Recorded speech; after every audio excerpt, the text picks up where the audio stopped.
এই যে এটা হচ্ছে বহরা রাবার ড্যামের নদীর পাড়ের অবস্থা। আর একটু ভেঙে গেলেই এদিকে পানি মানুষের ঘর বাড়িতে ঢুকে পড়বে।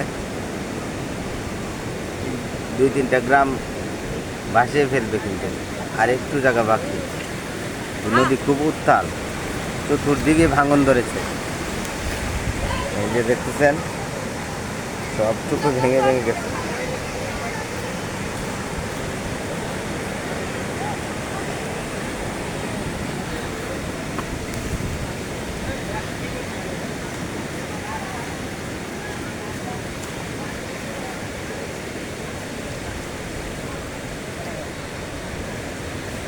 গাছ কেটে ডালপালা দিয়ে পানির গতি থামানোর চেষ্টা করছেন এলাকার স্থানীয় মানুষগুলা।